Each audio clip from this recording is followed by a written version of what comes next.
A aula de hoje é sobre metabolismo celular. São os processos que sustentam a vida, até mesmo de organismos com estruturas mais simples, mas envolvem um grande número de reações bioquímicas complexas. Com esse metabolismo, por exemplo, as bactérias vão reciclar elementos que depois outros micro-organismos ainda utilizarão. O metabolismo consiste na acumulação e na degradação de nutrientes dentro de uma célula. Essas reações químicas fornecem energia e geram substâncias que sustentam a vida. Do grego, metabole significa mudança, transformação. Seria a soma de todas as reações químicas dentro de um organismo vivo. Com que fim? De promover, claro, a satisfação de todas as necessidades estruturais e energéticas. Duas componentes são essenciais no metabolismo, que são as enzimas e a molécula de trifosfato de adenosina, ou ATP. As enzimas catalisam reações para moléculas específicas, que são chamadas de substratos. E durante as reações enzimáticas, os substratos são transformados em novas substâncias, denominadas produtos.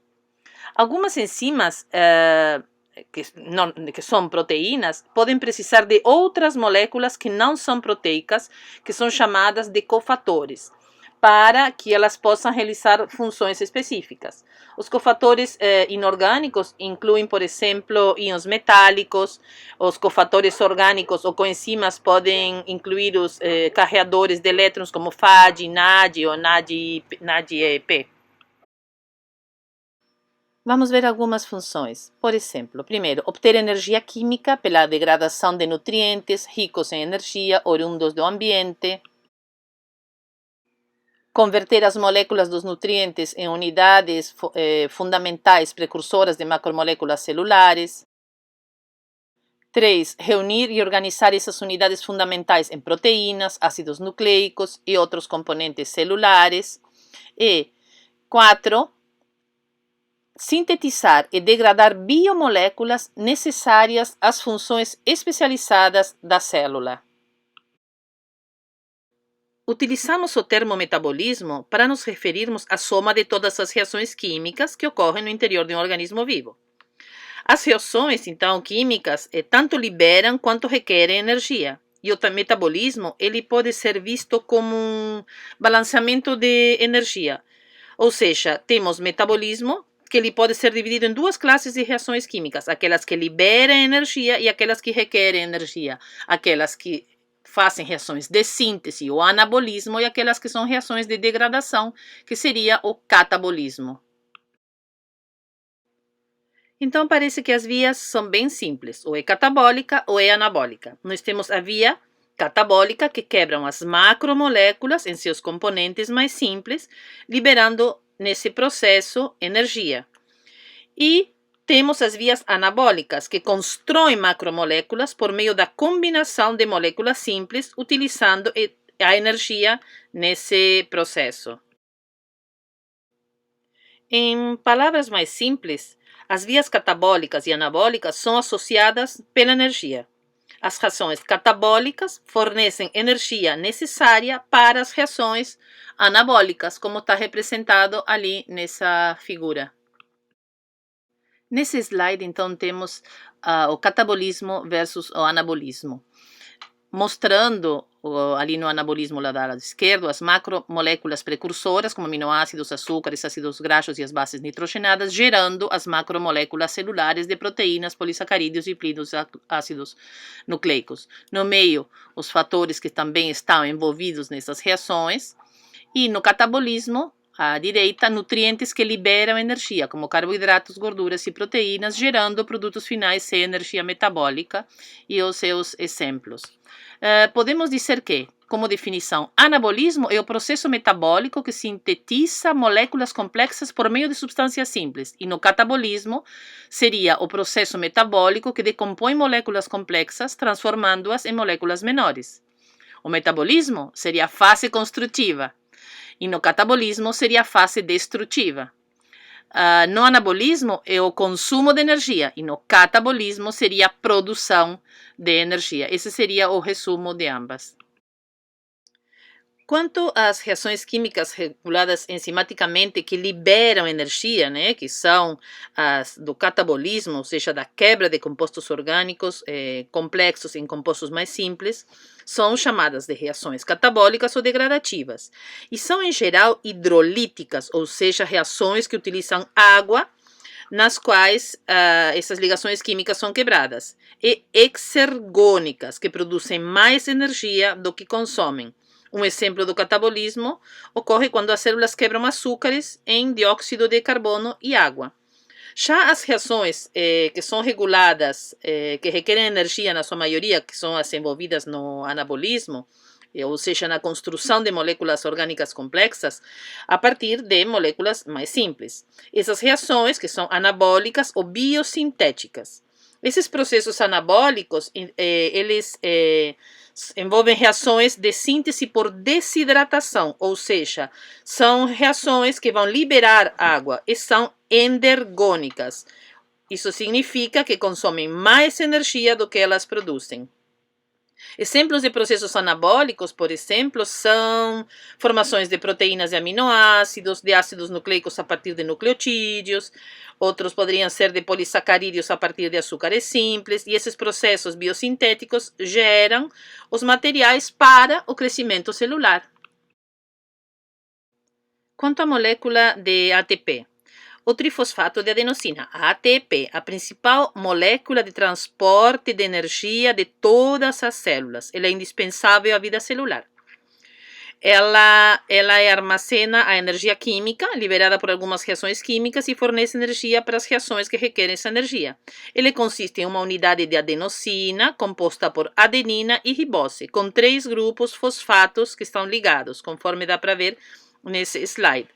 Em outras palavras, é um nucleotídeo de adenina, também chamado de monofosfato de adenosina ou AMP, com 2 grupos fosfatos extra.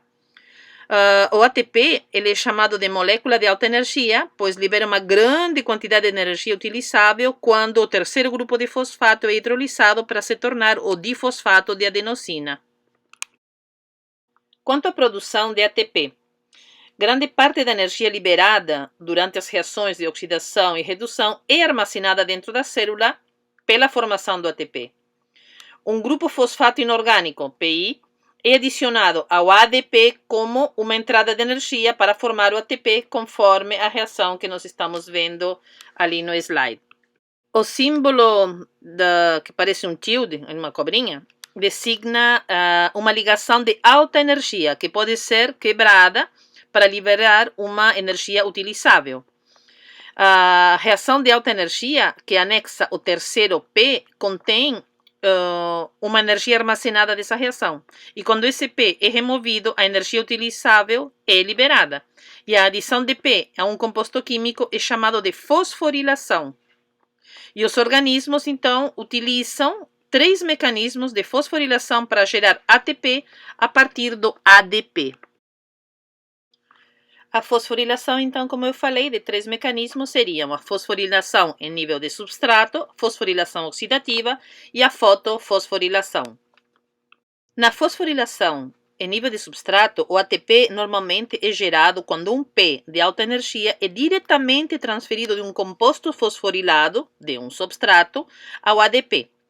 Em geral, este P adquiriu a energia durante uma reação anterior, onde o próprio substrato foi oxidado. Nesse slide, temos a cadeia de transporte de elétrons, o sistema. Então, nesse diagrama, no detalhe, ele vai indicar a relação da cadeia de transporte dos elétrons com o processo geral da respiração. Nessa cadeia de transporte de elétrons mitocondrial que está apresentada, os elétrons são transferidos ao longo da cadeia, no passo a passo e de forma gradual. Assim, a energia aqui é liberada em quantidades administráveis. Bom, o que mais temos aqui? Vamos ver mais detalhes. Então, elétrons de alta energia são transferidos do NADH ao FMN. O primeiro carregador dessa cadeia. Um átomo de hidrogênio com 2 elétrons é transferido ao FMN, o qual captura um hidrogênio adicional no meio aquoso circundante. Consequentemente, o NADH é oxidado para NAD+, e o FMN é reduzido para FMNH2. Depois, o FMNH2 transfere 2 hidrogênios para o outro lado da membrana mitocondrial, que vai passar 2 elétrons para quê? Como resultado, o FMNH2 é oxidado em FMN, o que também vai capturar 2 hidrogênios adicionais no meio aquoso circundante e os libera do outro lado da membrana. Depois temos os elétrons são transferidos sucessivamente de Q para o citocromo B, de CIT para CP, de CIT-C para CIT-A e de CIT-A3. Cada citocromo na cadeia é reduzido quando a captura de elétrons é oxidado a doar elétrons. E o último citocromo, o citocromo A3, transfere seus elétrons para o oxigênio molecular, né, o O2, que ele vai se tornar, então, carregado negativamente pela captura de prótons do meio circundante para formar água. Podemos também observar nesse slide que mostra o FAD-H2, que é derivada do ciclo de Krebs, como uma outra fonte de elétrons. Contudo, o FAD-H2 adiciona seus elétrons à cadeia de transporte de elétrons a um nível mais baixo do que o NADH. Por isso, a cadeia produz em torno de 1/3 a menos de energia para a geração de ATP quando o FAD-H2 doa os elétrons para o NADH, que é o doador. Uma característica importante da cadeia de transporte de elétrons é a presença de alguns carreadores como o FM e o Q, que recebem e liberam prótons e elétrons, e outros carreadores, como os citocromos, que vão transferir somente os elétrons.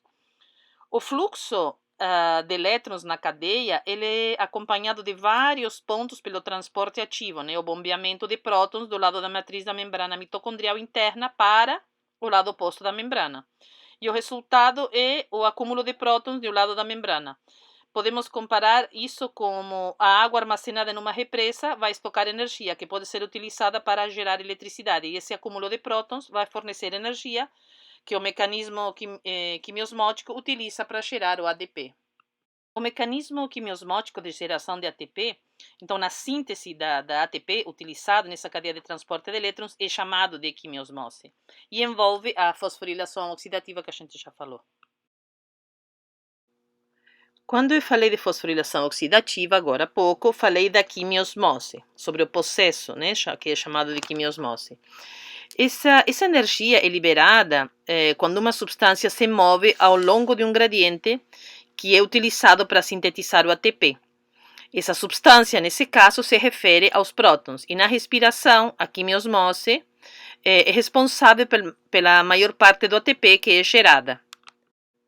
Nesse slide temos as etapas detalhadas da cadeia transportadora de elétrons e da sintetase do ATP, mostrando a parte do interior da mitocôndria, a membrana interna da mitocôndria e o espaço entre as membranas mitocondriais externa e interna.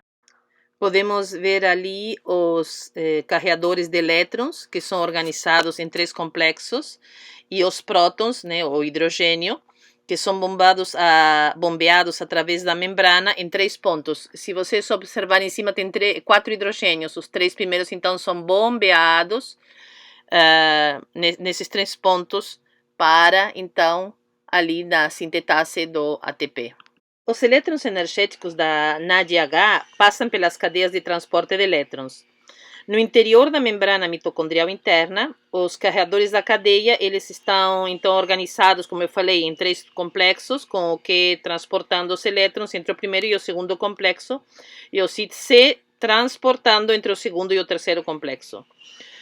3 componentes do sistema de bomba de prótons. O final da cadeia, então os elétrons se associam aos prótons e ao oxigênio na matriz fluida para formar a água. E assim, o oxigênio é o aceptor final de elétrons. Tanto as células procarióticas quanto as eucariotas utilizam o mecanismo de quimiosmose para gerar energia para a produção de ATP. No entanto, nas células eucariotas, a membrana mitocondrial interna contém os carreadores de transporte de elétrons e o ATP sintetase. A maioria das células procariotas, a membrana plasmática realiza essa função. Uma cadeia de transporte de elétrons também funciona na fotofosforilação e está localizada na membrana tilacoide das cianobactérias e de cloroplastos eucarióticos. E a terceira é a fotofosforilação. Esse terceiro mecanismo, ele ocorre somente nas células fotossintéticas, que contêm pigmentos que absorvem a luz, como as clorofilas. Na fotossíntese, as moléculas orgânicas, especialmente açúcares, eles são sintetizados com energia da luz a partir do dióxido de carbono e água. E são blocos construtivos de baixa energia. A fotofosforilação inicia esse processo pela conversão da energia luminosa em energia química, isso na forma de ATP e de NADPH, que por sua vez são utilizadas para sintetizar moléculas orgânicas. Como na fosforilação oxidativa, uma cadeia de transporte de elétrons também está envolvida. A fotofosforilação, então, é uma reação dependente de luz, é uma dessas 3 vias para a produção de ATP, e ela somente ocorre nas células fotossintéticas. Nesse mecanismo, a energia luminosa ela é absorvida por moléculas, por exemplo, de clorofila na célula fotossintética, excitando alguns elétrons da molécula. A clorofila utilizada pelas plantas verdes, algas, cianobactérias, é a clorofila A. Ela está localizada nos tilacoides membranosos dos cloroplastos, tanto em algas quanto nas plantas verdes. Nos tilacoides são encontradas estruturas fotossintéticas das cianobactérias. Outras bactérias utilizam as bacterioclorofilas. Os elétrons excitados, então, passam pela clorofila para a primeira série de moléculas carreadoras, uma cadeia de transporte de elétrons que é similar à utilizada na respiração, enquanto que os elétrons passam pela série de carreadores, prótons são bombeados pela membrana, o ADP é convertido em ATP por quimiosmose. A clorofila e outros pigmentos são estocados nos tilacoides dos cloroplastos e são chamados de fotossistema. Então, tem o fotossistema 2, assim foi numerado, porque embora tenha sido o primeiro fotossistema a evoluir, e foi o segundo a ser descoberto. Ele tem uma clorofila que é sensível aos comprimentos de onda de luz de 680 nanômetros. E o fotossistema 1 contém uma clorofila sensível aos comprimentos de onda de luz de 700 nanômetros. Na fotofosforilação cíclica, os elétrons liberados da clorofila no fotossistema 1, por fim, vão retornar à clorofila. Então, aqui nesse slide, a gente consegue visualizar a fotofosforilação cíclica, onde elétrons são liberados pela clorofila, da clorofila pela luz, no fotossistema 1, que retornam à clorofila após passarem pela cadeia de transporte de elétrons, e a energia da transferência de elétrons é convertida, então, no ATP. A respiração celular, ela ocorre o quê? A utilização de açúcares e de oxigênio para a produção, então, desse ATP que nós estamos falando, com liberação de gás carbônico e também produção de água. Em extrema necessidade, as células, além de degradarem açúcares, depois vão degradar lipídios e depois, finalmente, as proteínas. E a energia produzida é utilizada para quê? No próprio trabalho mecânico da célula, na síntese química, na manutenção da temperatura, por exemplo, a corpórea de animais homeotérmicos. Continuando a respiração celular aeróbia, então ela ocorre por meio de 2 etapas. A primeira etapa, anaeróbia, é a glicólise, que é a oxidação da glicose em ácido pirúvico. Normalmente é o primeiro passo no catabolismo de carboidratos. A maioria dos micro-organismos utiliza essa via, sendo, portanto, presente na maior parte das células vivas. A glicólise também é chamada de via de Embden-Meyerhof. A palavra glicólise, ela significa quebra do açúcar, e é exatamente isso que acontece. As enzimas da glicólise, elas catalisam a quebra da glicose, que é um açúcar de 6 carbonos, em 2 açúcares de 3 carbonos. Esses açúcares são oxidados, liberando energia, e seus átomos sofrem um rearranjo para formar 2 moléculas de ácido pirúvico. A segunda etapa aeróbia, teremos o ciclo de Krebs e a cadeia respiratória, onde a via que é o aceptor final de hidrogênios é o oxigênio. Após a quebra, então, da glicose, como estávamos falando, em ácido pirúvico, ele pode ser alocado na próxima etapa, que é da fermentação ou da respiração celular. Essa respiração celular, ou simplesmente respiração, é definida como um processo de geração de ATP, no qual as moléculas são oxidadas e esse receptor final, então, de elétrons, como eu disse, é produzido fora da célula, quase sempre. Mas é uma molécula inorgânica. E essas características é essencial da respiração, é uma ação da cadeia dos transportes de elétrons. Então, temos dois tipos de respiração, dependendo de se um organismo é aeróbio, que é aquele que utiliza oxigênio, ou anaeróbio, que não utiliza oxigênio. Ainda pode ser morto pelo oxigênio. Na respiração aeróbia, o aceptor final, como eu disse, de elétrons é o oxigênio. Na respiração anaeróbia, o aceptor final de elétrons é uma molécula inorgânica diferente do oxigênio ou raramente uma molécula orgânica. Um exemplo, na respiração anaeróbia do aceptor final de elétrons ser uma substância inorgânica diferente do oxigênio, podemos citar a pseudomonas e o bacilos, fazendo o nitrato reduzido a nitrito, óxido nitroso ou a gás nitrogênio, o desulfo víbrio sulfato formando sulfeto de hidrogênio e outras bactérias, por exemplo, o carbonato formando metano. A quantidade de ATP que é gerada na respiração anaeróbia, ela varia com os micro-organismos e de acordo com a via. Como apenas parte do ciclo de Krebs opera em condições anaeróbias, somente alguns dos carreadores da cadeia de transporte de elétrons participam dessa respiração anaeróbia e o rendimento de ATP nunca vai ser tão alto quanto na respiração aeróbia. Por isso que os anaeróbios tendem a crescer mais lentamente que os aeróbios. Temos duas situações. Os procariontes, que fazem a glicólise e o ciclo de Krebs no citoplasma e a cadeia respiratória na membrana. Já as eucariontes fazem a glicólise no citoplasma e nas mitocôndrias fazem o ciclo de Krebs na matriz e a cadeia respiratória nas cristas das mitocôndrias. Bom, para a produção de energia a partir da glicose, os micro-organismos utilizam dois processos gerais, a respiração celular e a fermentação. Tanto na respiração celular quanto na fermentação, normalmente se iniciam com a primeira etapa, a glicólise, porém, seguem outras vias diferentes. A respiração da glicose costuma ocorrer em três passos principais: a glicólise, o ciclo de Krebs e a cadeia de transporte de elétrons, que é o sistema. A glicólise é a oxidação da glicose em ácido pirúvico com a produção de algum ATP e NADH contendo energia.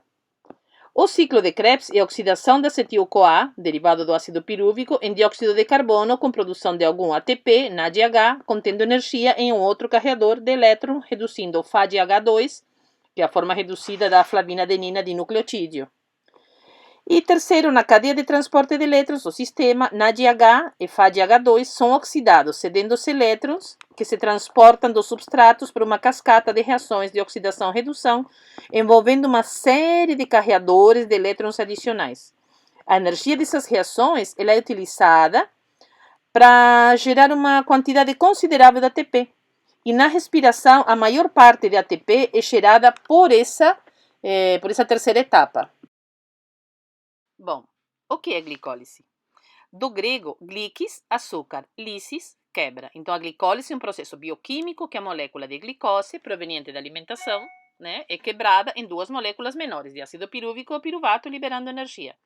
É a primeira etapa do processo de respiração celular que vai acontecer no hialoplasma celular. O processo é bem mais complexo e ocorrem 10 reações químicas, das quais vão participar várias substâncias e enzimas livres no citoplasma. E dependendo do organismo, do tipo de célula, a respiração celular ela pode acontecer na presença do oxigênio, como nos aeróbios, ou na completa ausência, como nos anaeróbios. E assim, a glicólise produzirá substâncias que são diferentes. Na respiração aeróbia, origina o piruvato, que vai entrar no ciclo de Krebs, enquanto que na respiração anaeróbica, a glicose, ela vai originar lactato ou etanol, que vão participar então da fermentação lática ou alcoólica, respectivamente, certo? Bom, a glicose, como eu falei, é quebrada nessas 10 reações químicas que vão gerar duas moléculas de ATP como saldo.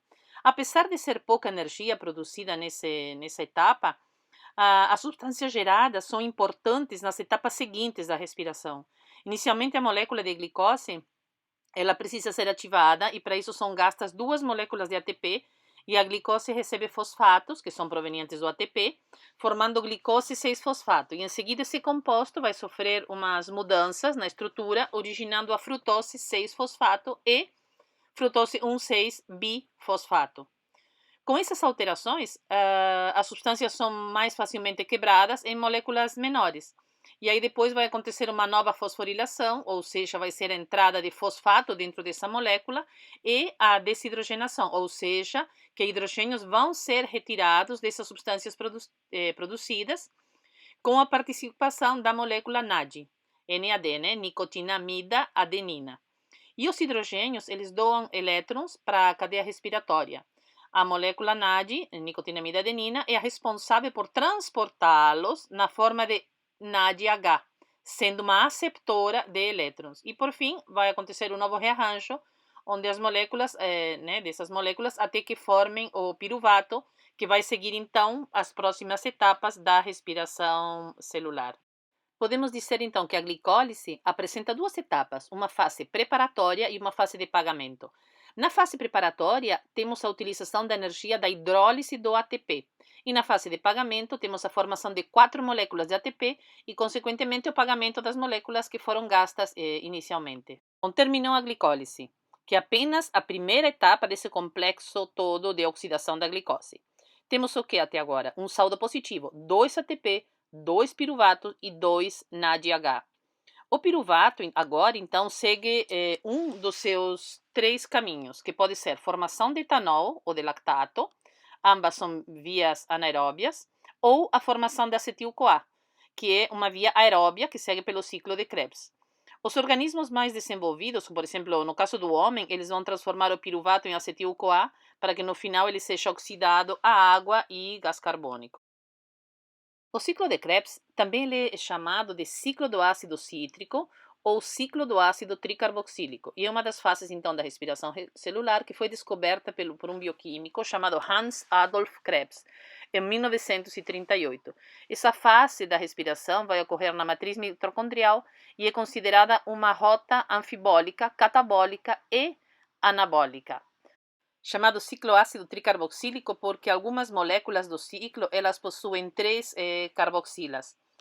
E para que o ciclo se inicie, o piruvato ele deve ser convertido a acetil-CoA, que é uma molécula de alta energia com 2 carbonos. Como é que, então, o piruvato ele vai ser convertido a acetil-CoA? Bom, a glicose é um composto que vai alimentar esse ciclo de Krebs, mas outros compostos também podem alimentar o ciclo de Krebs, como, por exemplo, aminoácidos e alguns ácidos graxos, mas o foco aqui do que estamos estudando é falarmos da glicose. Para que o ciclo se inicie, vai ocorrer uma reação que ela é irreversível de descarboxilação oxidativa, no qual o grupo carboxila é removido do piruvato de forma de uma molécula, vai sair em forma de CO2. E a oxidação do grupo hidroxila a um grupo de acetil, unindo-se à coenzima A. O piruvato é uma molécula que tem 3 carbonos em sua estrutura e, ao entrar no mitocôndrio, um carbono é retirado na forma CO2 e resta então o grupo acetil, que é fixada no SH de uma substância conhecida como CoA, que é a coenzima A, chamando-a de acetil-CoA por uma reação de oxidação. Essa reação ela é catalisada pelo complexo piruvato desidrogenase, PDH, que é um composto por um grupo de enzimas que estão na mitocôndria das células eucarióticas e no citosol das bactérias. E essas enzimas são a enzima 1, que é o piruvato desidrogenase, a enzima 2, que é dihidrolipoil transacetilase, e a enzima 3, que é dihidrolipoil desidrogenase. Além disso, também tem 5 diferentes coenzimas ou grupos prostéticos, que são o TPP, o FAD, o NAD+, a coenzima A, o CoA-SH e lipoato. O que acontece? Uma oxidação do acetil, que vai liberar 2 elétrons que foram utilizados para a produção do NADH, e aí nós temos 2 piruvatos que foram produzidos na glicólise. E essa conversão de piruvato a acetil-CoA, temos a liberação de um CO2 e um NADH para cada piruvato. E aí nós temos o acetil-CoA para que o ciclo de Krebs, então, vai iniciar especificamente. O ciclo de Krebs é uma via metabólica fundamental para que os organismos, né, as células, possam obter energia a partir dos nutrientes por meio da oxidação aeróbia ou do que anaeróbia. Além do que, seus intermediários são precursores de compostos que são bioquimicamente bem importantes. O ciclo, como falamos, são uma série de reações químicas que elas vão acontecendo em todas as células naturalmente para a produção da energia. É um ciclo anfibólico, ou seja, ele vai atuar tanto no catabolismo, que seria a própria decomposição oxidativa, quanto no anabolismo, que seria a síntese redutora de biomoléculas. Bom, a glicose, quando ela entrou, ela tinha 6 carbonos e ela está sendo oxidada para a produção de energia. Na glicólise, então, a glicose ela foi dividida em duas partes, sendo 2 piruvatos com 3 carbonos cada. Já no ciclo de Krebs, haverá 2 momentos em que ocorre a perda de mais 2 carbonos, que seria nas etapas da descarboxilação oxidativa, além do carbono que já foi perdido na conversão do piruvato a acetil-CoA. E todos esses carbonos, eles saem na forma de CO2. Além dos carbonos, a glicose ela vai também perdendo seus hidrogênios e elétrons. Podemos, então, dizer que ela é oxidada gradativamente até que no final do ciclo ela vai sofrer uma oxidação completa. Bom, agora que o piruvato já foi oxidado a acetil-CoA, a molécula pode, então, entrar na mitocôndria. Vamos ver agora, então, as etapas do ciclo de Krebs. Aqui temos o mapa, né, o ciclo de Krebs completo, e vamos estudar, então, cada uma dessas etapas. Primeira etapa, que é a formação do citrato, que é a condensação. É uma reação de conversão do oxalacetato a citrato. A acetil-CoA se combina com oxalacetato em uma reação chamada de condensação, que ela é catabolizada por uma enzima chamada de citrato-sintase e não ocorre gasto de energia. O produto dessa reação é o citrato. O que acontece ali? A união do carbono do metil do grupo acetil do grupo carbonil C2 do oxalacetato. E nessa etapa há uma hidratação para que o CoA-SH se desligue do grupo acetil e volte a ficar disponível para uma nova conversão do piruvato, a qual liberada ela é reciclada para participar da descarboxilação oxidativa de uma outra molécula de piruvato pelo complexo PDH. Lembrando que a função de uma sintase é reunir covalentemente sem a entrada direta de ATP. Na realidade, ocorre uma desidratação e logo depois uma hidratação. É uma reação de conversão do citrato a isocitrato, onde é convertido pela enzima aconitase e requer ferro. É uma reação reversível, então é uma fase de desidratação seguida por uma fase de hidratação. Na terceira etapa, temos a formação do alfa-cetoglutarato e de CO2, que seria a etapa da descarboxilação oxidativa. É uma reação de conversão do isocitrato a alfa-cetoglutarato e a primeira reação de oxidação, onde a descarboxilação oxidativa do isocitrato a alfa-cetoglutarato e libera o CA2 pela enzima isocitrato desidrogenase. Ocorre a redução de um NAD+, a NADH, pela perda de 2 elétrons na oxidação. A quarta etapa da descarboxilação oxidativa ainda, temos a formação do succinil-CoA e de CO2. Essa também é uma reação, então, de conversão do alfa-cetoglutarato ao succinil-CoA.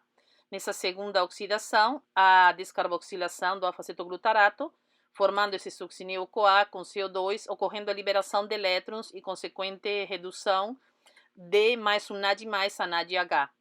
E essa reação é catalisada por um complexo de alfa-cetoglutarato desidrogenase, que também é semelhante esse complexo ao PDH. Até aqui já foram produzidas 3 moléculas de CO2. Uma naquela conversão do piruvato acetil-CoA, bem no início, e as outras 2 nessas etapas 3 e 4. A etapa 5 é a fosforilação ao nível de substrato, onde ocorre a formação do succinato e de um GTP. É uma reação de conversão do succinil-CoA a succinato. Essa reação ela é catalisada pela enzima succinil-CoA sintase. A presença da molécula de GDP, que é o difosfato de guanina, foi fosforilada, formando uma molécula de trifosfato de guanina, o GTP. Ela é um composto de alta energia, assim como o ATP, e ela faz a troca da guanina pela adenosina, ou seja, que podemos dizer que nessa etapa há a produção de um ATP. A sexta etapa é de desidrogenação, é a formação do fumarato. É uma reação de conversão do succinato ao fumarato, pela flavoproteína succinato desidrogenase. Em eucariotos, essa enzima ela está ligada à membrana mitocondrial interna e em bactérias à membrana plasmática. O succinato desidrogenase ela é a única enzima do ciclo de Krebs que está associada à membrana. Como há uma desidrogenação, há a redução de uma molécula de FAD a FADH2. O FAD ele é um aceptor de elétrons, assim como o NAD, que transporta os elétrons para a última etapa da respiração celular. A sétima etapa, que é uma etapa de hidratação, onde ocorre a formação do L-malato. É uma reação de conversão do fumarato a L-malato, através da enzima fumarase, que catalisa essa reação dessa conversão, e para isso entra uma molécula de água, que vai fazer a reação de hidratação. E finalmente a oitava reação é a desidrogenação, onde ocorre a regeneração do oxalacetato. Lembram que ele havia sido ligado à molécula de acetil-CoA e se perdeu durante essa série de reações no ciclo. Então, nessa última etapa, esse oxalacetato ele deve ser regenerado, liberando mais um elétron para que o ciclo possa continuar e novamente possa se ligar a uma nova molécula de acetil-CoA. Então, a enzima presente nessa reação é a malato-desidrogenase e ocorre uma redução da molécula de NAD+ a NADH. E o malato, então, ele vai ser oxidado ao oxalacetato. Olhando assim o ciclo, o que nós observamos? Que há a formação de duas moléculas de CO2, uma molécula de FADH2, 3 moléculas de NADH e uma molécula de GTP, que podemos considerar como ATP. Bom, além disso, vocês lembram que lá na conversão do piruvato a acetil-CoA tivemos a formação de uma molécula de CO2 e uma de H? Então temos que refazer esses cálculos. Então o que nós temos? 3 moléculas de CO2, uma molécula de FADH2, 4 moléculas de NADH e uma molécula de GTP, ou seja, ATP. Mas lembram que lá no início falamos que tínhamos 2 piruvatos? Então, temos esse processo acontecendo 2 vezes, em dobro. Então, como é que fica? São 6 moléculas de CO2, 2 moléculas de FADH2, 8 moléculas de NADH e 2 moléculas de GTP, ATP. Bom, essa é a quantidade de moléculas que foi da conversão ali do piruvato acetil-CoA. Mas lembram que lá da glicólise nós estávamos com um saldo positivo de mais 2 NADH e 2 ATP, que foram produzidos então nessa glicólise. Então, esse número ainda vai mais aumentar um pouquinho. Temos então 6 moléculas de CO2, 2 moléculas de FADH2, 10 moléculas de NADH e mais 4 moléculas de ATP. O ciclo de Krebs em si, diretamente, ele não vai produzir muitos ATPs, mas no final de todo o processo da respiração celular ocorre quando os elétrons carreados por NADH e FADH2 são convertidos para a cadeia transportadora de elétrons, que é a cadeia respiratória, que vai produzir no final oxigênio e água. Nessa parte do metabolismo, quando da transferência dos elétrons do NADH ao oxigênio, a formação de aproximadamente 2,5 ATPs e no final do FADH2 a formação de cerca de 1,5 ATPs. Esse valor energético ele pode variar também pelo mecanismo utilizado pela célula para transferência de equivalentes de NADH do citosol para a matriz mitocondrial. Essa estequiometria nos permite calcular o rendimento global em ATP da oxidação completa da glicose. Então, no final, nós vamos ter 32 ATP por molécula de glicose. Então, vamos fazer os cálculos a partir de tudo isso que nós estávamos vendo, mas não vamos considerar o CO2 porque agora não interessa, nós queremos saber o rendimento energético. Então, temos 2 moléculas de FADH2 vezes 1,5, que vai gerar 3 ATP, 10 moléculas de NADH, vezes 2,5, que vai gerar 25 ATP, mais as 4 moléculas de GTP. Então, temos um total ali de 32 ATPs. É importante entendermos que o rendimento energético final se dá pela soma dos NADH, FADH2 e ATP de todas as reações, desde a glicólise até o final do ciclo de Krebs.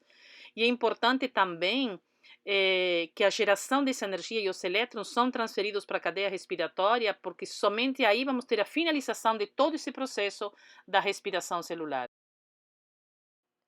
Muitas bactérias elas têm uma outra via além da glicólise para a oxidação da glicose. E a via alternativa mais comum é a via das pentoses fosfato e a via alternativa de Entner-Dudorov. A via das pentoses fosfato, ou ciclo da hexose monofosfato, ela é simultânea à glicólise e fornece um meio para a quebra de açúcares de 5 carbonos, né, que são as pentoses, assim como a própria glicose. Uma característica importante dessa via é que ela vai produzir menos pentoses intermediárias essenciais utilizadas na síntese dos ácidos nucleicos, na glicose a partir do dióxido de carbono, na fotossíntese e em certos aminoácidos. Uma via importante produtora da coenzima reduzida NADPH a partir da NADP. A via das pentoses fosfato produz um ganho líquido de somente uma molécula de ATP para cada molécula de glicose oxidada. E as bactérias que utilizam essa via das pentoses fosfato incluem Bacillus subtilis, Escherichia coli, Leuconostoc mesenteroides e Enterococcus fecalis. Bom, em relação à via de Entner-Dudorov, cada molécula de glicose nessa via, ela produz duas moléculas de NADPH e uma molécula de ATP para utilizar nas reações de biossíntese celular. As bactérias que têm enzima para a via de Entner-Dudorov podem metabolizar a glicose sem a glicólise ou a via das pentoses fosfatos. A via de Entner-Dudorov ela é encontrada em algumas bactérias gram-negativas, incluindo Rhizobium, Pseudomonas, Agrobacterium. E essa via ela não é encontrada geralmente entre as gram-positivas. Às vezes, tem testes para a capacidade de oxidação da glicose por essa via, que são utilizados para, por exemplo, a identificação de pseudomonas, né, por exemplo, em laboratório. Bom, então, resumo aqui da cadeia respiratória. A função, vamos lembrar que a formação do ATP, que ocorre na crista mitocondrial quando a célula tem mitocôndrias, dependendo, então, se for bactéria em outro local. O procedimento, então, na fosforilação oxidativa seria a transferência de hidrogênios pelos citocromos, formando esses ATPs e tendo como aceptor final o oxigênio e a formação de água. E o rendimento energético, como a gente viu e ainda vamos falar, da glicose é de 36 ou de 38 moléculas de ATP. Nesse slide, podemos visualizar a cadeia respiratória, a localização dentro da célula, onde é que todos esses processos que estamos conversando vão ocorrer. Então, de cima para baixo, vemos o citosol, a membrana externa, o espaço intermembranas, a membrana interna, a matriz mitocondrial, e como ocorre cada etapa dos complexos, complexo 1, complexo 2, e a transferência aí, as reações químicas que ocorrem dentro da célula na formação do ATP. Podemos ver, então, ao longo da cadeia a transferência de elétrons e, no final, a formação de água. Nesse slide, temos um esquema simplificado dos processos que envolvem a respiração aeróbia. É uma foto dos objetos educacionais do MEC, ok? Esse gráfico. A respiração, então, lembrando, se divide em duas fases, que é a anaeróbia, que vai compreender a etapa da glicólise, e que ocorre na ausência do oxigênio no citoplasma das células eucariota e procariota, e a aeróbia, que vai ocorrer na presença do oxigênio, certo? Então, a fase aeróbia vai se dividir em duas etapas, no ciclo de Krebs, que ocorre na matriz mitocondrial das células eucariotas e no citoplasma das células procariotas. E a cadeia respiratória, que ocorre nas cristas mitocondriais, que são próximas à face interna da membrana plasmática em eucariotos e procariotos, respectivamente. Podemos visualizar também a produção dos ATPs em cada etapa. Então, sendo no total da cadeia respiratória a produção de 34 ATPs. Quanto à fermentação, após a glicose ser quebrada em ácido pirúvico, o ácido pirúvico ele pode ser completamente degradado na respiração, como a gente já vem conversando, ou pode ser convertido em um produto orgânico na fermentação, na qual o NAD+ e o NADP+ são regenerados e podem participar de uma nova rodada da glicólise. E então a fermentação ela pode ser definida como um processo que libera energia a partir de açúcares ou outras moléculas orgânicas como aminoácidos, ácidos orgânicos, purinas e pirimidinas. Não requer oxigênio, mas pode ocorrer na sua presença. Não requer utilização do ciclo de Krebs ou de uma cadeia de transporte de elétrons e utiliza uma molécula orgânica sintetizada na célula como aceptor final de elétrons. Produz somente uma pequena quantidade de ATP, somente uma ou duas moléculas de ATP para cada molécula da matéria inicial, uma vez que grande parte desta energia original na glicose, ela permanece nas ligações químicas dos produtos orgânicos finais, como o ácido lático ou o etanol. Então temos glicose, ácido pirúvico e três fermentações, o álcool etílico, a ácido lático ou a ácido acético. Nesse slide, então, temos a representação de todos esses possíveis caminhos, né? Da glicólise a piruvato, e aí os três caminhos que podem seguir. Do piruvato para acetaldeído, que pode virar etanol ou ácido acético. De piruvato para acetil-CoA, que vai para a cadeia respiratória através do ciclo de Krebs. Ou até, por exemplo, no caso de lactobacilos, produzindo ácido lático. Quanto à fermentação alcoólica, também ela se inicia com a glicólise, como a gente já viu, de uma molécula de glicose para produzir duas moléculas de ácido pirúvico e duas moléculas de ATP. Na próxima reação, essas duas moléculas de ácido pirúvico elas são convertidas em duas moléculas de acetaldeído e duas moléculas de CO2. As duas moléculas de acetaldeído são então reduzidas por duas moléculas de NADH para formar duas moléculas de etanol. Outra vez, a fermentação alcoólica é um processo de baixo rendimento energético, porque a maioria da energia que está contida na molécula inicial da glicose permanece no etanol ou no produto final. A fermentação alcoólica ela é realizada por diversas bactérias e leveduras. O etanol e o dióxido de carbono, que eles são produzidos, por exemplo, pela levedura Saccharomyces, são resíduos para a célula de leveduras, porém são úteis para os seres humanos, como a gente viu na aula de nutrição e crescimento. Para eles podem ser metabólitos, mas para nós são produtos. O etanol que é produzido pelas leveduras é o álcool para as bebidas alcoólicas e o dióxido de carbono é produzido pelas leveduras causa o crescimento, por exemplo, da massa do pão. Fazendo aqui um parênteses, eu coloquei uma fotografia de uma vinícola de Santa Catarina, a vinícola Masson, porque ela é uma das vinícolas do Vale da Uva Goethe. Eu quero contar para vocês que ter uma indicação geográfica de algum produto é uma coisa muito difícil a se conquistar no mundo.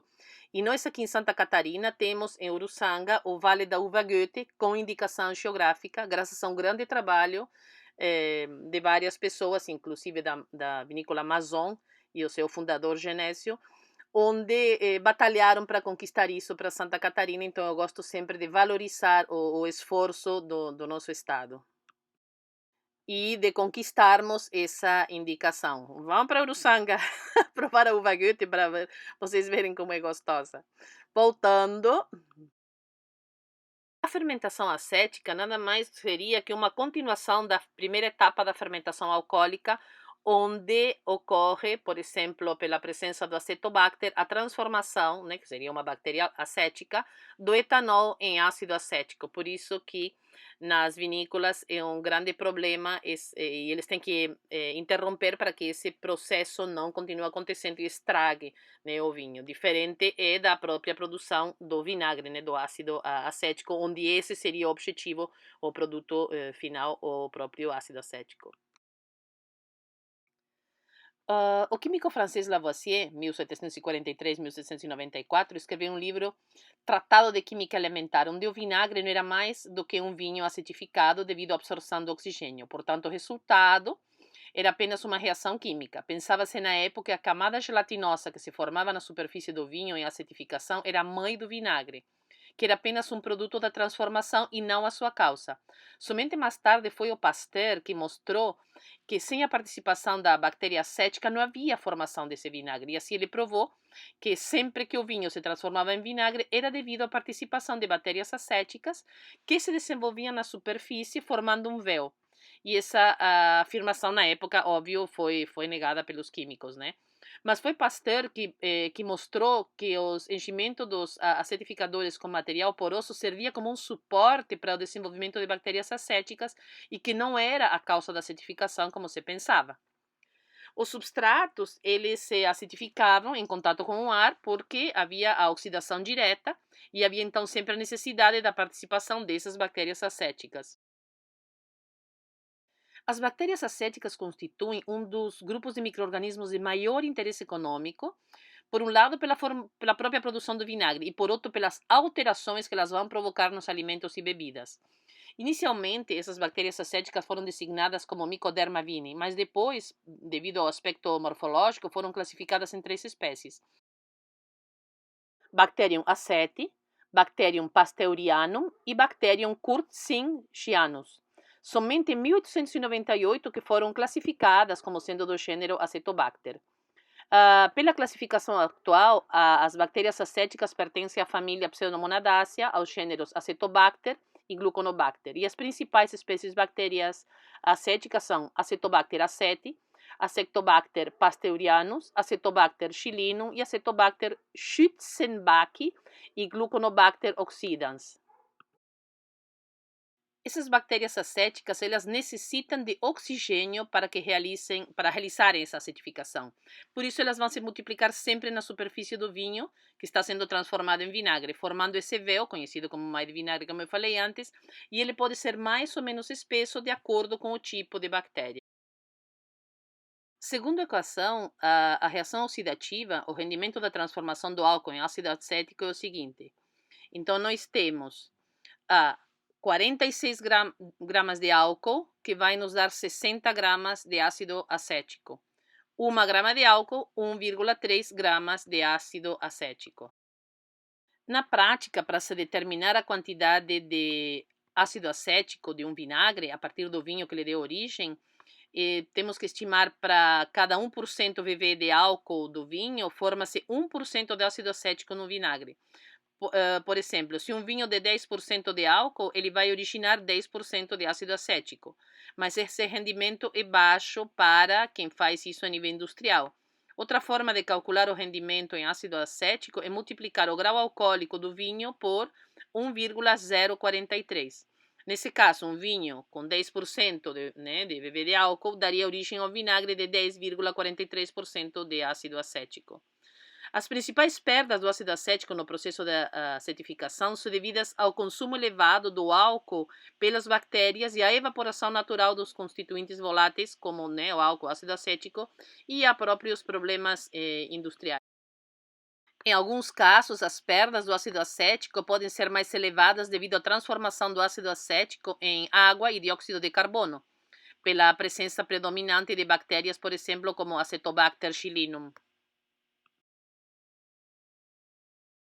Quanto à fermentação lática, então a glicólise seria a primeira fase dessa fermentação lática. Uma molécula de glicose é oxidada a 2 moléculas do ácido pirúvico. Essa oxidação vai gerar energia que é utilizada a fim de formar 2 moléculas de ATP.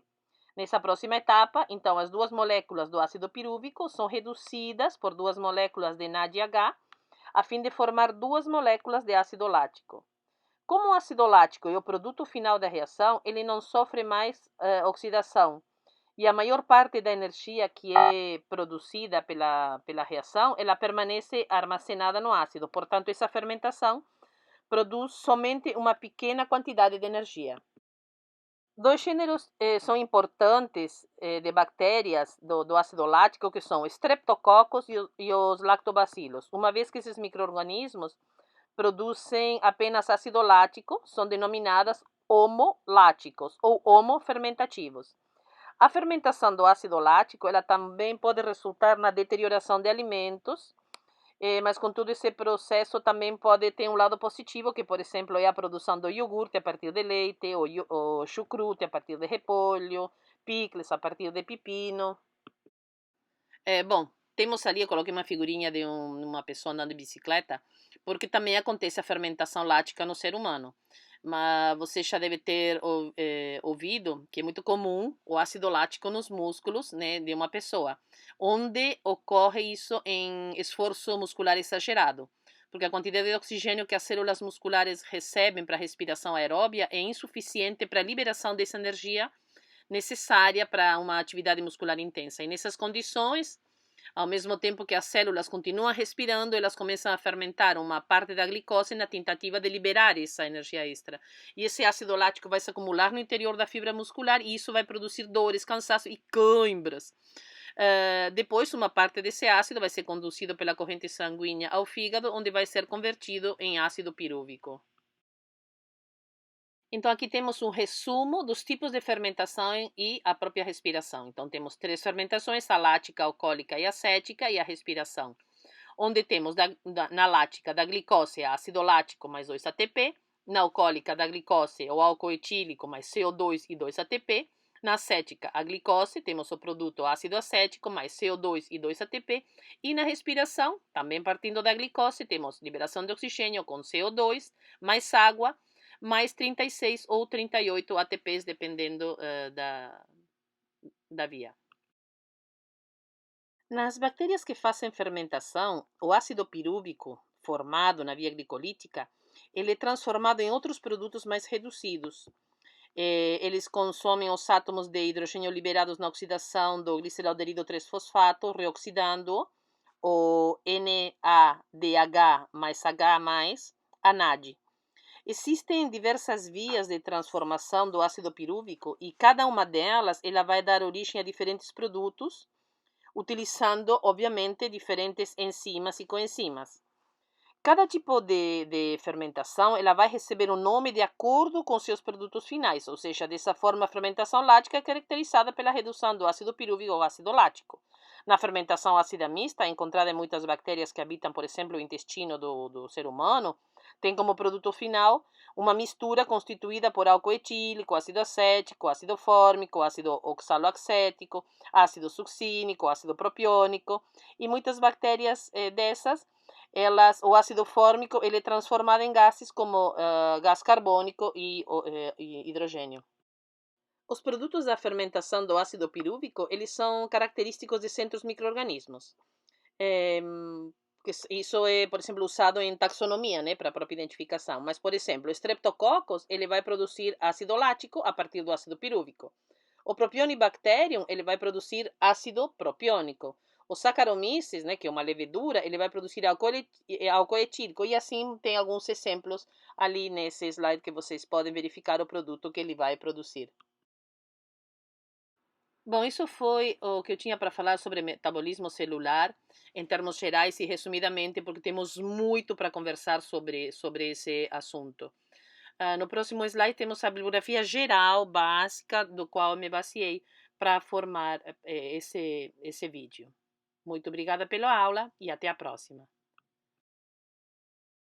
A bibliografia utilizada nessa aula, a maioria dos desenhos foram feitos por mim, baseados na bibliografia. Segue meu e-mail, vocês podem me contactar se quiserem mandar alguma mensagem, ok? Um abraço e até o próximo vídeo.